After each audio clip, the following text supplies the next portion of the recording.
Então, voltamos agora para o nosso terceiro e último bloco do Circuito Teses e Ideias. Estamos aqui conversando com o professor Marcos André Estácio e sua pesquisa sobre as juventudes indígenas. Professor, na sua tese, você comenta que essa ideia de juventude não está presente na cultura de todos os povos indígenas, não é? Alguns desses povos sequer conhecem essa ideia de juventude. Em algumas culturas, se passa direto da infância para a vida adulta, ou seja, o menino se torna homem, né, e a menina se torna mulher. Então, o que você poderia então dizer sobre o conceito de jovem indígena? Como está surgindo, como os indígenas estão se percebendo nesse conceito de jovens ou de juventude? Então, Claudiano, o que eu imagino, e imagino mesmo a partir do que eu aprendi com eles, é que a categoria, de fato, essa categorização, que a gente pode chamar do ponto de vista teórico, né, mas eu gosto mais de chamar de identificação, de denominá-la de identificação, ela não fazia, até pouco tempo, parte das vivências, seja na cidade, seja nas aldeias desses grupamentos sociais, desses povos. Entretanto, nós temos que entender, e é isso, e eles têm isso muito claro, que às vezes nós não temos, que a cultura, assim como os processos de identificação, eles são fluidos, eles se transformam, eles se ressignificam. Né? Não é porque eu vou estudar, vou para a universidade, eu vou deixar de ser indígena. Não, eu continuo sendo indígena. Eu posso, e aí eu lembro de uma frase que, salvo engano, é do Marcos Terena, que um dos alunos falou isso na entrevista. Ele disse: professor, eu posso fazer tudo o que você faz, usar tudo o que você faz, sem deixar de ser quem eu sou. Então eu compreendo que essa categorização juventude indígena, dada a sua associação ou a sua vinculação à condição juvenil, né, a condição estudantil, melhor dizendo, a condição estudantil com a condição juvenil, a condição de estudante hoje já existe nas comunidades indígenas. E esse processo de estudante e de jovem é algo que está fazendo parte dos povos indígenas. Agora, claro, ele começou a se construir, a se ressignificar, a se identificar nos contextos urbanos. Porque vai ser nos contextos urbanos onde eles vão ter experiências outras de resistência, de discriminação, de invisibilidade. E eles vão se construindo, vão se afirmando, em alguns momentos vão se escondendo. Não, como alguns alunos colocam, não por medo, mas porque a sociedade ela é perversa, ela discrimina. E essas experiências de discriminação, de preconceito, estão presentes na universidade. Então, eles vão se ressignificando a partir dessas vivências. E aí eu entendo muito da escuta com eles, que esta condição, ela passa a fazer parte da cultura, dos seus espaços, como eu coloco, seus espaços-tempos, que inclui as suas aldeias, que inclui o seu pertencimento, que inclui as suas vidas. Entretanto, não é uma condição isolada de outras.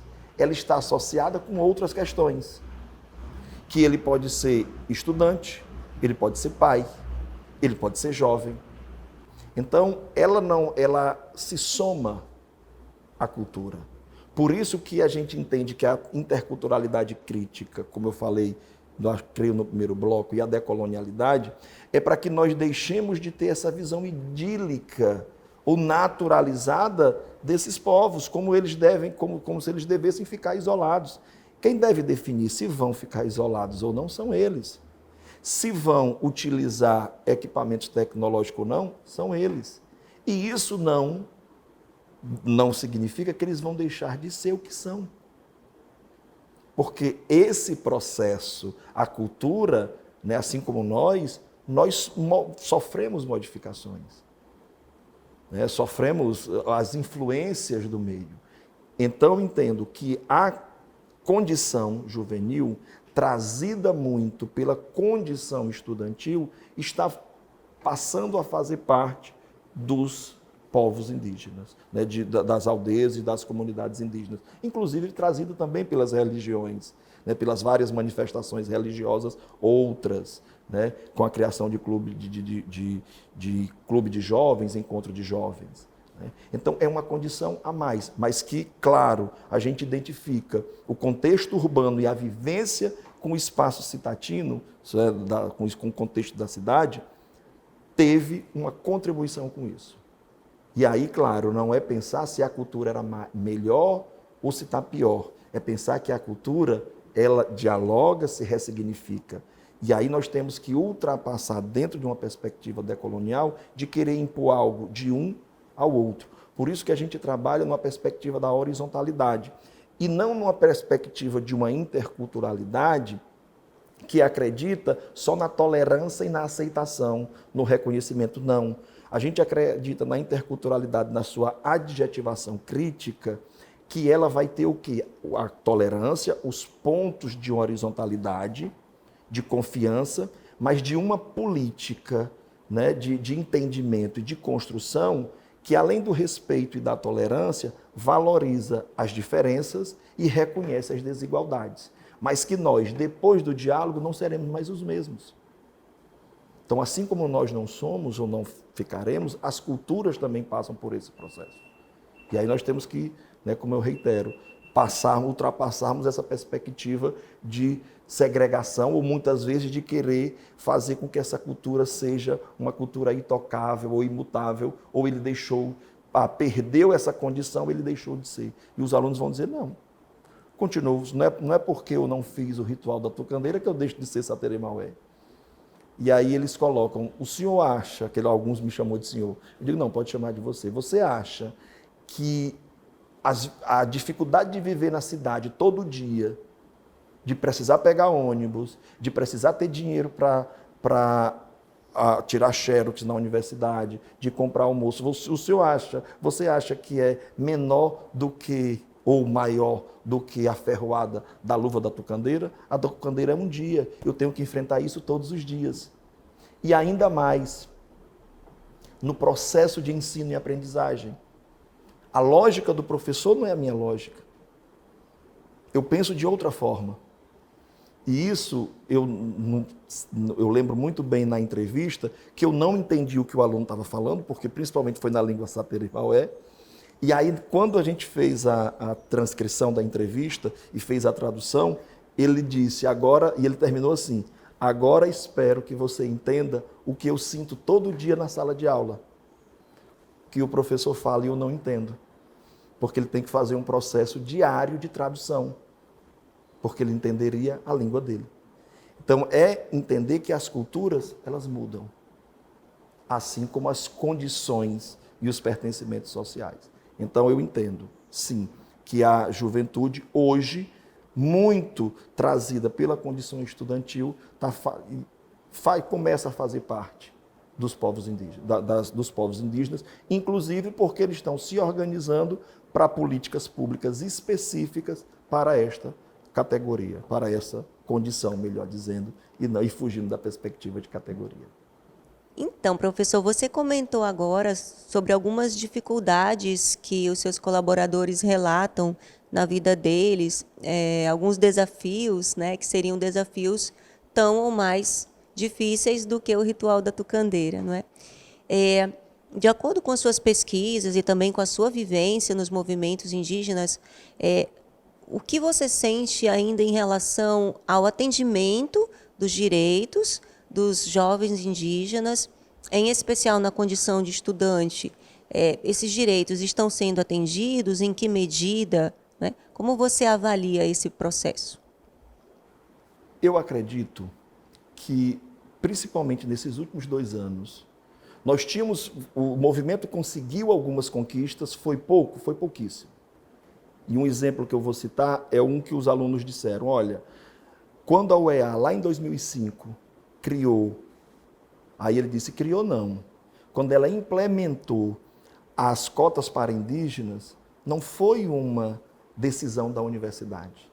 Foi o movimento indígena, o MEIAN, e aí, como ele disse, os então jovens, lá em 2005, que reuniram, pressionaram os deputados para criar a cota.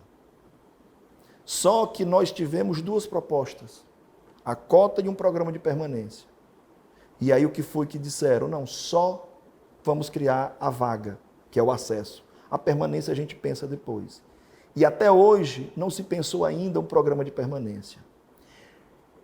E isso depois, por força de movimento, de reivindicação do movimento, de luta, né, de vários povos, de várias etnias, eles conseguiram alguns espaços.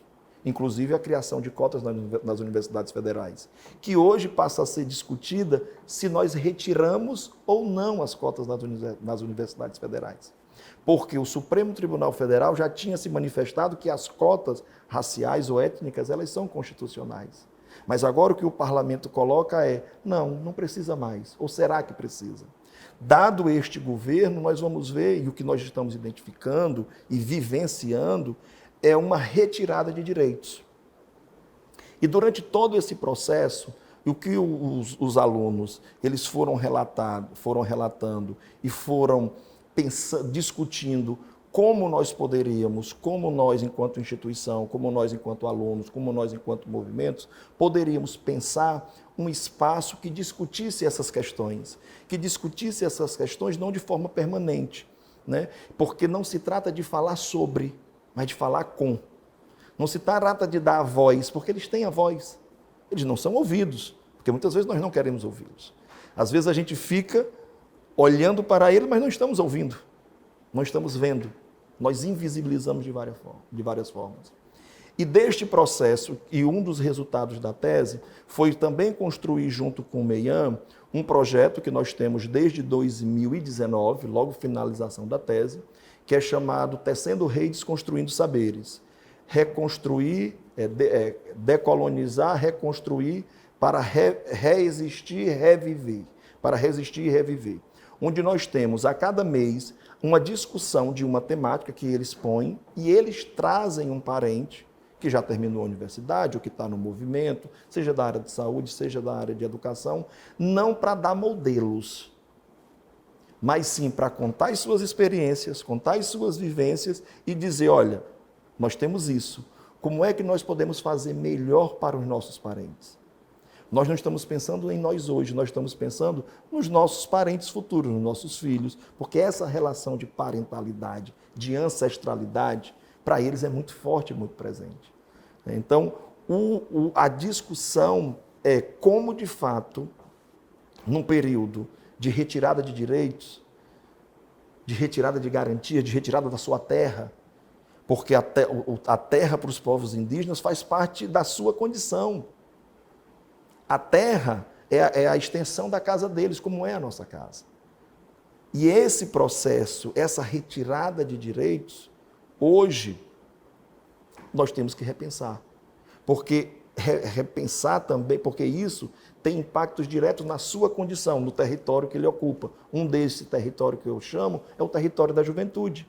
A condição juvenil é um território que era externo a eles, que eles passam a ocupar. E por que eles passam a ocupar? Porque eles começam a entender estrategicamente que existem políticas, ou existiam, políticas para essa, nem que seja no recorte etário, mas que para eles não tem.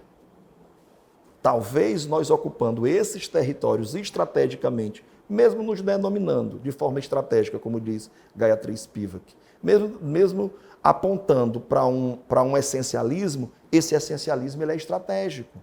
Estratégico por quê? Porque eu estou me utilizando essa categoria alheia a nós, mas para que nós nos juntemos e lutemos por algo que é bom para nós, que nós entendemos que é bom para nós.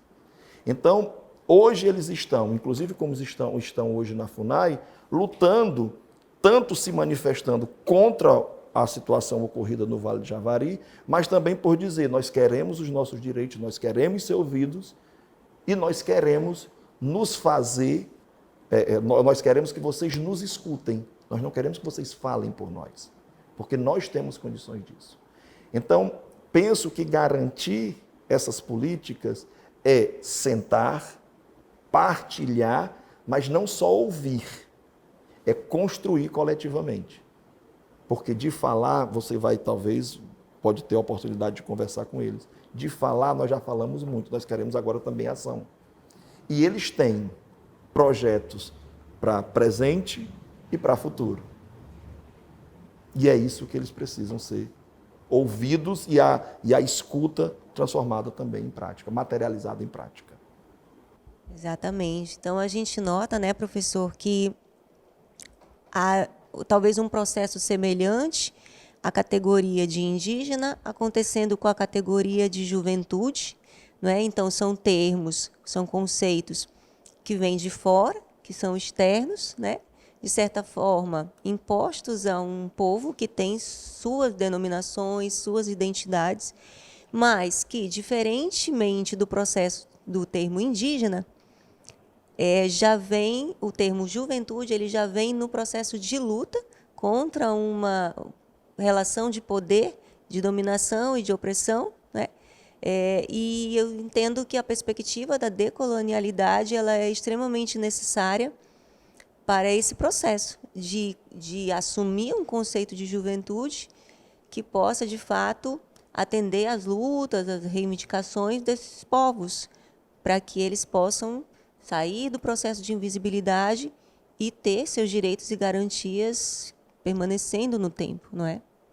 Concordo com você, porque o termo indígenas ele foi ressignificado pelo próprio movimento, é fato. Né? E foi ressignificado para dizer, olha, nós sabemos o que ele significa. E é isso que eu coloco lá no início do texto. Olha, eu vou no texto, quando a gente vai escrevendo, olha, mas você usa muito o termo indígena, mas a primeira vez que eu uso, eu digo, olha, eu sei o que é que significa indígena, quando surge, por que surge. E como os vários povos e populações passam a utilizar esse termo. Eles passam a utilizar por questões de mobilização, porque é um termo que mobiliza muitos povos.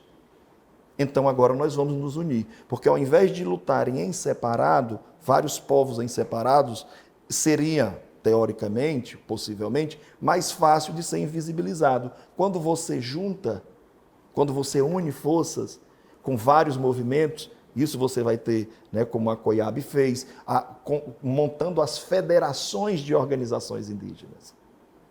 Por quê? Porque traz mais força. E aí concordo com você sim, que o termo, a categoria, a condição juvenil, ela já é apropriada nesse processo de mobilização, nesse processo que eu chamo de politização, que reconhece que essa condição ela vem carregada de uma colonialidade do poder, de uma colonialidade do ser, com uma colonialidade do saber, porque a juventude ela tem uma conceituação que não é deles. Eles dizem, olha, não talvez com essa conceituação, mas eles dizem, eu sei o que é que esse termo quer dizer. Entretanto, eu vou me apropriar deste termo, não para ser quem você quer que eu seja, mas para lutar junto com esse termo pelo que nós queremos para nós. E aí é o fator político, né, de mobilização, e como a decolonialidade e a interculturalidade, na sua adjetivação, que eu digo crítica, que é isso, né, que transforma, porque a gente sempre tem a necessidade, não sou da letras, né, mas sempre tem a necessidade de adjetivar, porque os termos eles são apropriados, inclusive o termo interculturalidade, ele não surge na academia, ele surge entre os povos indígenas.